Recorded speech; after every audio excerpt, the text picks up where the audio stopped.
দেশের দক্ষিণ পূর্বাঞ্চলে বন্যা পরিস্থিতির বেশ উন্নতি হচ্ছে, তবে ধীরগতিতে পানি কমায় দুর্ভোগ কমেনি বানভাসী মানুষের। দুর্গত এলাকায় দ্রুত ছড়িয়ে পড়ছে পানিবাহিত নানা রোগ। পাশাপাশি বিশুদ্ধ পানি ও খাবার সংকটে মানবেতর জীবন কাটছে তাদের। এছাড়া এইসব এলাকায় বেড়েছে সাপের উপদ্রব। প্রতিদিন সাপের কামড় নিয়ে অনেক রোগী ভর্তি হচ্ছে হাসপাতালগুলোতে। প্রতিনিধিদের তথ্যচিত্রে নুসরাত জাহান সিনথের রিপোর্ট। কয়েকদিন ধরে বৃষ্টিপাত কমায় দেশের বন্যা পরিস্থিতির উন্নতি হচ্ছে, তবে ভেসে উঠছে ব্যাপক ক্ষয়ক্ষতির চিহ্ন।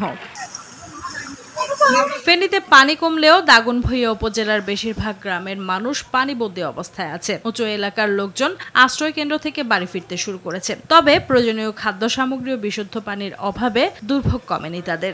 পানি উঠছে এদিকে কারণ হচ্ছে জানা ভিতরে আমি এখানে আসার একদিন 2 ফোল্ডার পাইছি।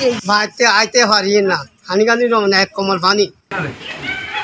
লক্ষ্মীপুরে গেল কয়েকদিন আবহাওয়া শুষ্ক থাকায় কমছে বিভিন্ন এলাকার পানি, তবে এসব জায়গায় পানিবাহিত নানা রোগে আক্রান্ত হচ্ছে মানুষ। অসুস্থদের সেবায় জেলা প্রশাসনের পক্ষ থেকে 66টি মেডিকেল টিম গঠন করা হয়েছে। আমরা খাওয়া দাওয়া কষ্ট করছি, চলতে পারছি না, আমাদের বাড়ি অনেক পানি উঠছে।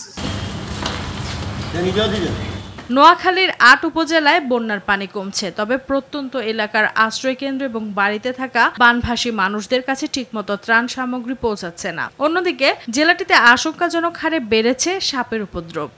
রাস্তার মধ্যেও বুক পরিমাণ পানি। আমরা এখন পর্যন্ত কোনো ত্রাণ পাই না। দুই পার্টি আমাদেরকে ত্রাণ দিয়ে গেছে, এখন পর্যন্ত ত্রাণ এই রোডের মধ্যে ঢুকে নেই।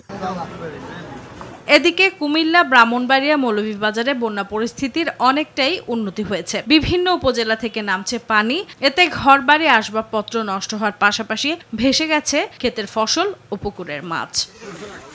বন্যায় আমাদের মূলত ক্ষতি হয়েছে আমাদের যে এলাকা অঞ্চলগুলো আছে, মাছের ঘেরগুলো আছে, মাছের ঘেরে যারা অসহায় মানুষ তাদের মাছের ঘেরে মাছ সব বেশি গেছে। নুসরাত জাহান সিনথি, RTV।